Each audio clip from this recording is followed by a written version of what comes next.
구약성경 1271페이지 요엘서 2장 12절과 13절 같이 합독하여 읽겠습니다. 구약 1271페이지 요엘서 2장 12절 13절 시작. 여호와의 말씀에 너희는 이제라도 금식하고 울며 애통하고 마음을 다하여 내게로 돌아오라 하셨나니 너희는 옷을 찢지 말고 마음을 찢고 너희 하나님 여호와께로 돌아올지어다. 그는 은혜로우시며 자비로우시며 노하기를 더디하시며 이내가 크시사 뜻을 돌이켜 재앙을 내리지 아니하시나니. 아멘. 소교리 문답 87문항 교독하도록 하겠습니다. 제가 먼저 문을 읽겠습니다. 생명에 이르는 회개란 무엇인가요? 구원의 은혜로서 죄인인 인간이 자신의 죄를 진심으로 깨닫고 그리스도 안에 있는 하나님의 자비를 이해하며 자기 죄를 슬퍼하고 증오하며 죄에서 돌이켜 하나님께로 향하며 새롭게 순종하는 것을 온전한 목적으로 삼고 노력하는 것입니다. 아멘.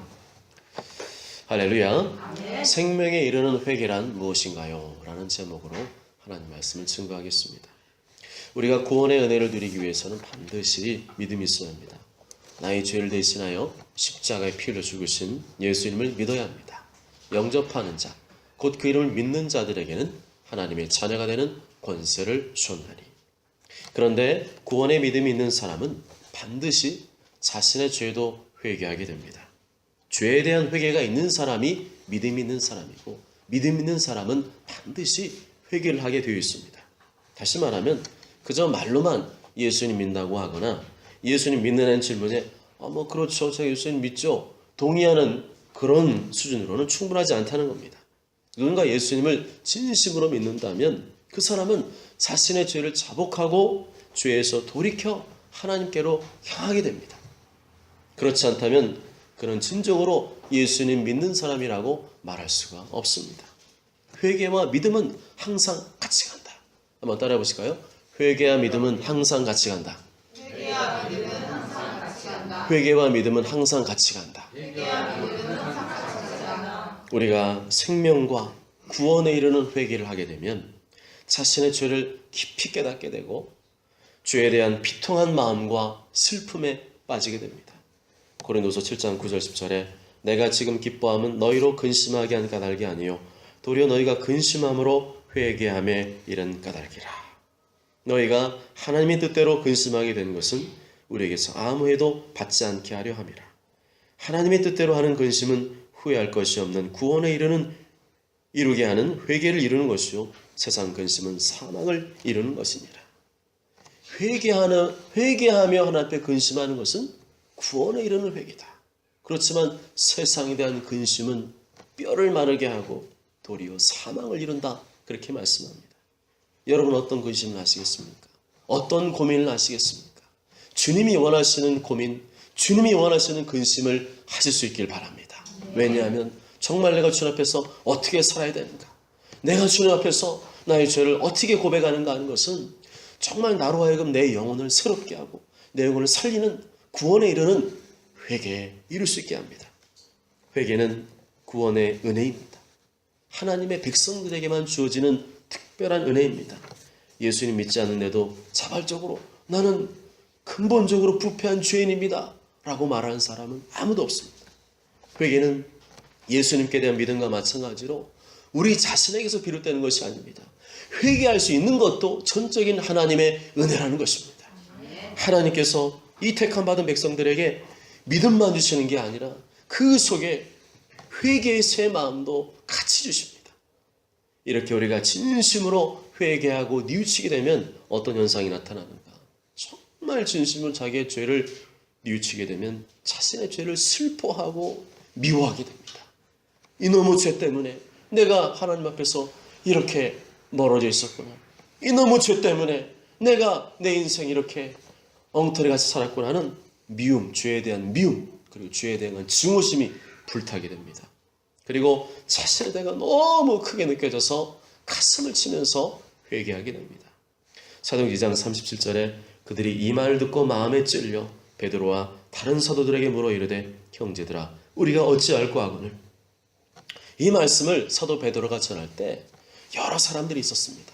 그런데 전부 다 그 베드로의 전하는 그 말씀을 듣고 다 가슴에 찔려서 내가 어찌할꼬, 내가 죄인인데 나 이거 어떡하지, 그런 마음을 가진 게 아니라 찔려서 회개하는 사람도 있었지만 빠드득 일을 가는 사람이 있었어요. 이건 뭘 말해줍니까? 회개도 하나님의 은혜라는 겁니다. 아멘. 회개도 아무나 하는 게 아니라 하나님이 회개할 마음이시고 막 죄에서 비통한 마음이시니까 그것도 하나님의 은혜로 회개를 하게 되는 것입니다. 회개는 남들의 시선 때문에 하는 게 아닙니다. 남들의 시선이 나를 째려보니까 회개하는 척이라도 해야지만 내가 살 것 같으니까 그런 거 아닙니다. 하나님을 내가 욕되게 했구나, 하나님의 영광을 더럽혔구나 하는 그 슬픔 때문에 하는 겁니다. 진정한 회개는 그냥 단순히 인간적인 양심의 죄책감, 감정에 찔려서 하는 것이 아니라 사람 앞에서 하는 게 아니라는 거죠. 그 사람 때문에 내가 하는 것이 아니라 그 사람이 싫어하니까가 아니라 하나님의 마음을 내가 아프게 했구나, 하나님의 마음을 고통스럽게 했구나, 성령님께서 내 속에서 탄식하게 만들어드렸구나, 너 왜 그러니, 너 왜 그러니, 그거 아니잖아. 성령님이 그렇게 탄식하면서 우리 안에서 슬프고 비통한 마음을 일으켜주셔서 내가 정말 주님 앞에서 이러면 안 되는데 내가 이렇게 살았구나, 그렇게 슬퍼하게 됩니다.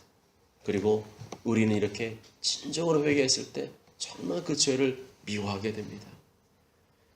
자신이 지은 죄와 내가 얼마나 주님 앞에 죄인인지에 대한, 내가 얼마나 열심히 노력한다고 해도 내가 이 죄를 볼 수 없는 죄인이라는 것을 깊이 자각하게 될 때 진정한 회개가 일어나게 되고, 그런 회개가 있을 때 구원의 증거가 나타나게 됩니다. 무릇 우리는 다 부정한 자 같아서 우리의 의는 더러운 옷 같으며 우리는 다 잎사귀 같이 시들므로 우리의 죄악이 바람같이 우리를 몰아가나이다. 주 이름을 부르는 자가 없으며 스스로 분발하여 주를 붙잡는 자가 없사오니.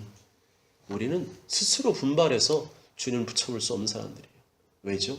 우리는 원래 죄인이기 때문에 죄 짓기 좋아하고 내가 하고 싶은 대로 살고 싶어 하지, 하나님께 내가 스스로 분발해서 내가 주님의 뜻을 이루어야지, 내 주님의 영광을 위해 살아야지, 내 주님의 교회를 위해서 내가 더 봉사하고 헌신해야지, 그런 마음 스스로 안 든다는 거예요.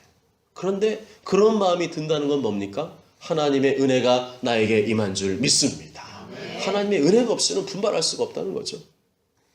또한 생명에 이르는 회개를 경험하기 위해서는 하나님의 자비와 용서를 깊이 깨달아야 됩니다. 하나님의 자비는 오직 예수님을 통해서만 주어질 수가 있습니다. 하나님께 용서를 구할 때 그냥 내가 죄 짓지 말아야지 이러면 안 되는데, 아니면 하나님 죄송합니다 이런 걸 부족합니다. 우리 죄 때문에 십자가에서 피 흘려 죽으신 예수님에 대한 믿음이 동반되어야 됩니다. 이 죄 때문에 예수님 피 흘려 죽었구나. 하나님의 자비와 용서는 오직 예수님을 통해서만 얻을 수 있습니다. 거룩하시고 의로우신 그 어미하시고 높으신 하나님 앞에서 우리가 의롭다 인정받을 수 있는 길은 예수님 믿는 믿음 외에는 없는 것입니다. 회개는 단순히 감정적인 슬픔이나 괴로움을 뜻하지 않습니다. 가룟 유다는 예수님을 은삼십에 팔아넘긴 다음에 심한 자책감에 시달렸습니다. 나 같은 인간은 죽어야 돼, 나 같은 인간은 죽어야 돼, 몹시 괴로워하다가 그 마음 그대로 자기 죽었어요. 자살하고 말았습니다. 그러나 그것은 하나님이 원하신 게 아니었죠. 하나님은 가룟 유다가 돌이켜 회개하기를 원하셨습니다. 진심으로 회개하고 돌이켰다면 그에게 새로운 기회가 베드로처럼 주었을 텐데, 베드로는 자신의 잘못을 깨닫고 다시 부활하신 예수님 만난 다음에 정말 회개하면서 그 다음에는 순교의 자리로 나 같은 죄인을 위해서 예수님이 십자가에 죽으셨구나, 그런데 나에게 와서 나를 정죄하고 비난하고 너 왜 그랬어? 너 그런 식으로 해가지고 뭘 하겠어? 이러지 않아 하시고 네가 날 사랑하느냐? 네가 날 사랑하느냐? 네가 나를 사랑하느냐? 하시면서 나를 격려해 주시고 세워주신 그 예수님 위해서 나의 죄와 잘못을 묻지 않으시고 그저 사랑으로 안아주신 그 예수님 앞에 자신의 목숨을 걸어버렸습니다. 이런 분이 없다는 거죠. 세상 어디에도 이러한 사람, 이런 분은 찾아볼 수가 없기 때문에 예수님이야말로 정말 십자가에 부활하신 예수님이야말로 다가오셔서 그렇게 말씀하신 예수님 보니까 정말로 하나님이 맞으시군요. 진심으로 회개한 사람은 자신의 죄를 미워하고 증오할 뿐만 아니라 다시는 그 죄에 관련된 일을 하지 말아야 됩니다.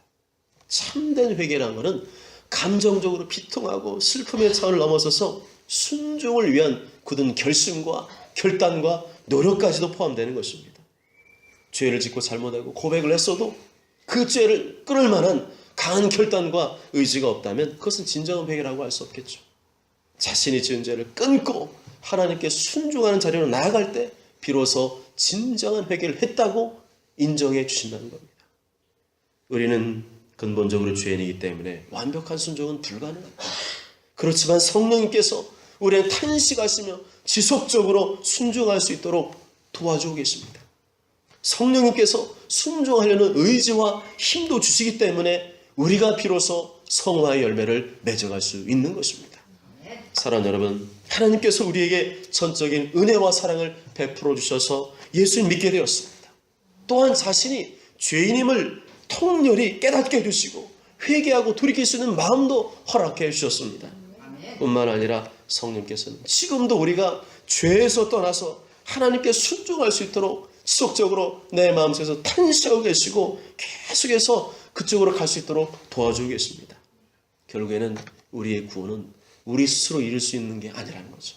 우리의 구원은 성령님께서 항상 옆에서 변호사가 되어주시고 돌보는 자가 되어주시고 우리를 이끌어주시고 격려해 주시기 때문에 우리가 마침내 구원의 반열에 들어갈 수 있는 것입니다. 모쪼록 저는 모두가 내가 예수님 믿을 수 있도록 그리고 전심으로 회개하며 돌이킬 수 있도록 구원의 은총을 베풀으신 하나님께 감사하며 그 은혜에 보답하는 순종과 거룩의 삶을 사시길 주님의 이름으로 축복합니다. 아멘.